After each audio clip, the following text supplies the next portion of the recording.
Hello and welcome to Life in Surround, the only YouTube channel exclusively dedicated to music in surround. May get into some movies, but the only YouTube channel dedicated to surround sound totally and mostly music. Today I'm thrilled to discuss that the Beatles have, in fact, finally announced Abbey Road 50th Anniversary with a Blu-ray containing not only a 5.1 mix, but also an Atmos mix. I did make a video a while back kind of anticipating that, and I'll put a link to it in the description in case you want to go have some fun seeing what was on my mind and all the guesswork from before the announcement. But now the announcement is here. We're getting Abbey Road 50th Anniversary with a 5.1 mix and an Atmos mix. I, for one, couldn't be more thrilled. As you may know, I'm a pretty big proponent of music in Atmos. Just to recap how I've set up my system, you can see I have the usual front, left, and right, and center, and I have heights above my front, left, and right. I have my surrounds at about 110 degrees, and I have heights above those. Then I have rears in the back of the room, Dolby Atmos standard. Got two subs down there on the floor. Here are my Blu-ray players, Oppo BDP 103 and a Sony X800, which between the two cover just about any disc on the planet. And then my Denon X6400H, which does Atmos, DTSX, RO3D, and sounds really wonderful. So let's discuss prices for a second, because the MSRP for this set is around $109. Your prices, from what I have seen so far, vary from around $77 through import CDs with a special code that I found on quadrophonic.com. I'll put that code in the description, but I'm not sure it works anymore. And as I said, prices run on up to the MSRP of $109 if you don't shop around at all.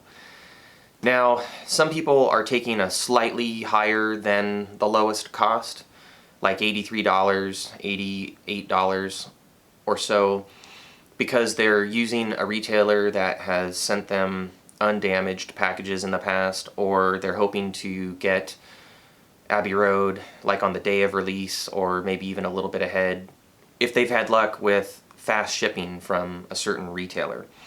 And I get that. I chose to go with the lowest price that I could find, just to try to keep the craziness of this obsession of mine, you know, as limited as possible. But the drawback is I may get this set a few days after some others. But that's all part of the fun, the hunt, the thrill of finding the bargain that works for you compared to the customer service that you want, and the reliability in shipping and packaging and all that. So I'm taking my chances with import CDs. Like, don't let me down, guys. Don't let me down. Now, so as not to just leave this video as like an announcement of Abbey Road in 5.1 and Atmos, let's do a quick Beatles in surround, just to make this more fun. And it might be fun to build some anticipation and some speculation as to how the 5.1 and the Atmos mixes might work out. So first of all, let's start with what I don't have by the Beatles in surround. Shame on me. I don't have the Beatles anthology. Now, I've repented. I've gone and found it on Discogs. I've thrown it into my want list, and I'll begin setting up the appropriate search reminders and notifications and everything to try to find a good bargain on it here in the near future. Bottom line, people that I trust say that the 5.1 music mixes on this set across the 5 DVDs are very cool. The only downside is that you sometimes get dialogue and other sound effects over the music, and many of the songs are incomplete. Still, on the whole, is recommended by many people. And then I also don't have Hard Day's Night. I hear that the Blu-ray looks and sounds great. I also hear that it's mainly a 3-channel mix up front with some ambience in the surround, so it just hasn't been high on my list of priorities on those grounds. But then let's get to what I do have, and let's get the bad news out of the way first. I'm not going to do like a best to worst or a worst to best. This is somewhat random, but let's just get the dog out of the way first. Beatles 1 and Beatles 1 Plus came out on DVD and as a Blu-ray set. And the problem with this set is that it is really just remixes in stereo, played through speakers in a live room, so you get the stereo fresh remix up front and nothing but ambience in the surrounds. And that ambience was created by playing the new mixes through speakers in a studio live room and recording those reverberations through microphones.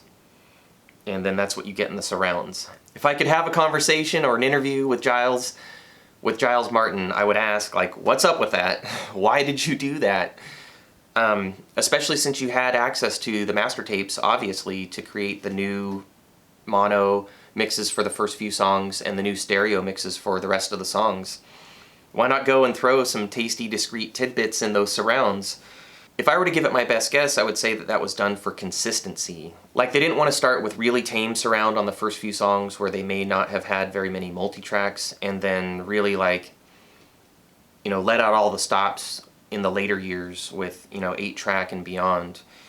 I think they may have just wanted to make a very consistent product and maybe even just focus on the video content.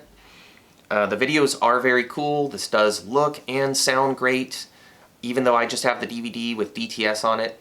I bet the Blu-ray looks and sounds even better.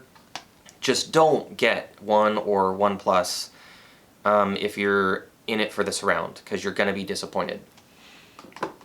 Then moving on to Beatles' Love. This is a Cirque du Soleil soundtrack. The cool thing about Love is for many tracks you are never going to find more discrete version. You're going to find massive separation of many of the parts. The downside of it is these are rearrangements and in some cases mashups. So this is not a traditional Beatles album.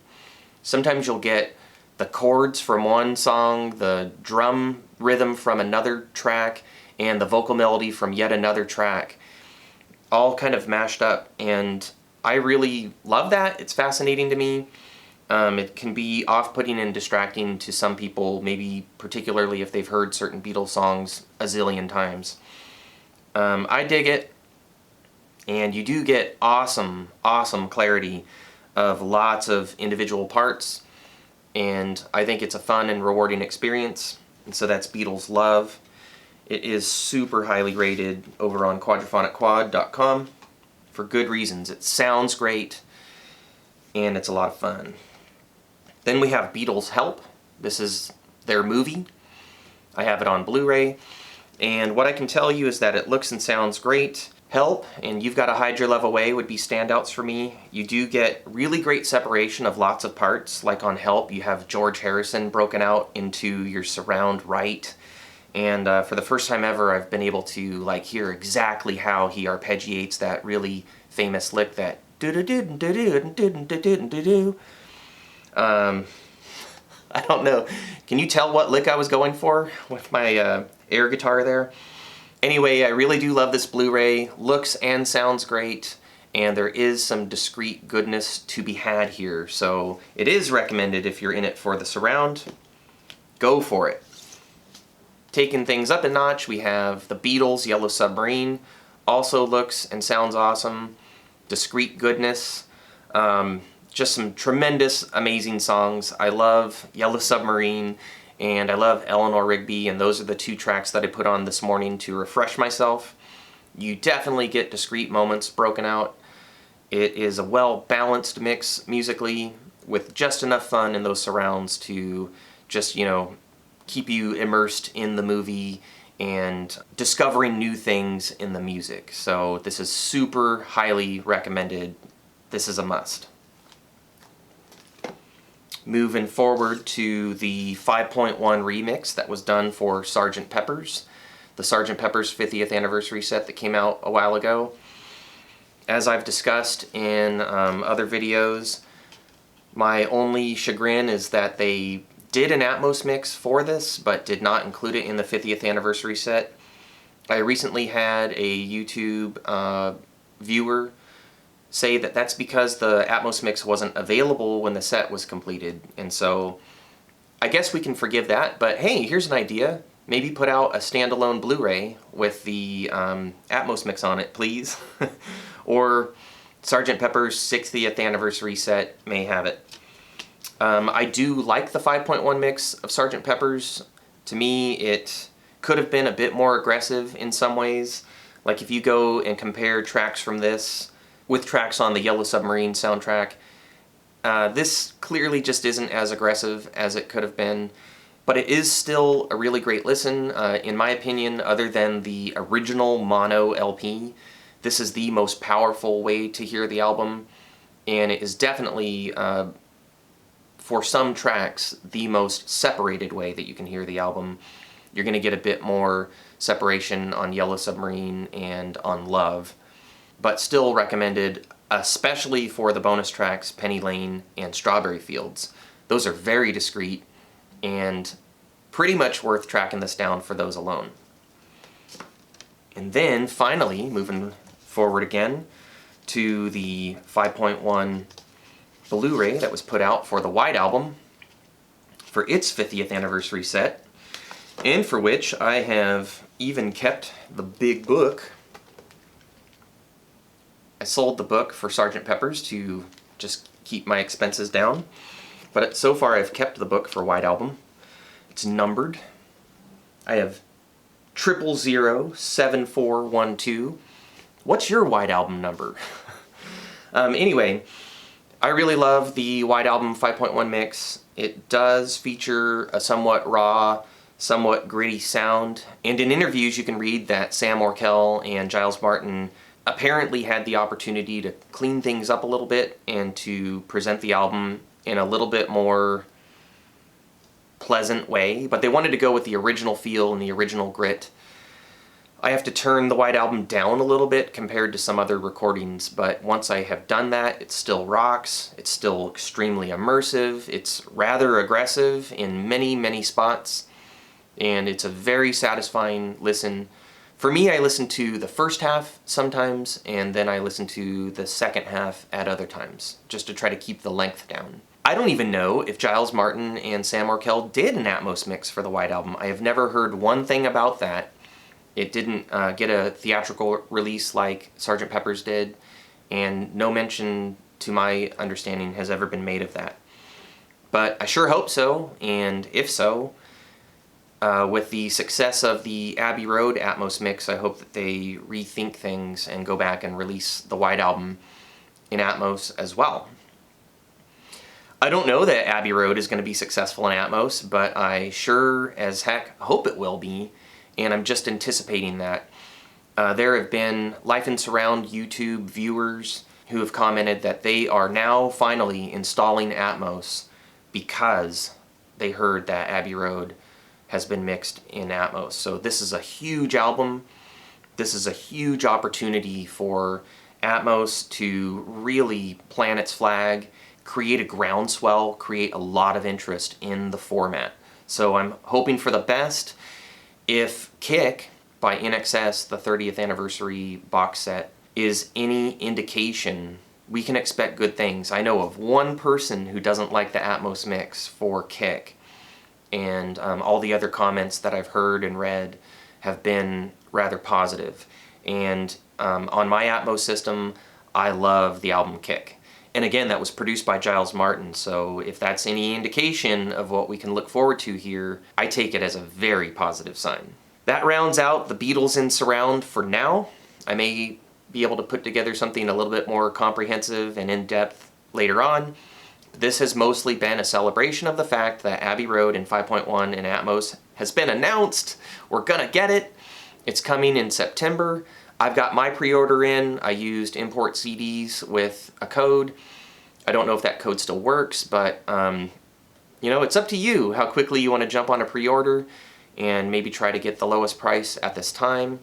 If you pre-order from Amazon and they dip their price, their little algorithm dips the price, you get the lowest price, guaranteed. Or you may wait until it's been out a while, read some reviews, watch some reviews, and hope that there's enough lingering on the shelves, or that people send in damaged ones to Amazon that you can get a warehouse deal, or maybe just a Black Friday bargain or something like that. I'm interested to know your strategy, so maybe leave a comment about how you're going to go about trying to secure Abbey Road 50th anniversary. I want to remind you to like this video, subscribe to the channel. If you're a new subscriber, go down and ring that bell, because that'll put my videos in your suggestions. Share the video, leave a comment, tell me how I can improve, give me some encouragement, just enjoy this hobby with me. Let me know your favorite Beatles in surround so far, and whether you're anticipating the 5.1 mix, the Atmos mix. And hey, if you have watched all the way to this point in the video, I just want to thank you. And I want to point out the rack behind me. I get a lot of inquiries about it. It is a rack that I built myself so as to be able to more easily display CD-sized jewel cases, to just kind of encourage me to listen to various titles more often. And I thought it would be kind of like a nice collage style work of art, actually. I really love looking at all the different album covers collaged together. So yeah, I built that back in my younger years. And you may notice that I've done a vast refresh of the content on it. And if you look closely at the titles that are up on that rack right now, it's a big, big hint as to a video that I have planned and that I hope to get out to you soon. So with that, I just finally want to encourage you to live life to the fullest and live life in surround.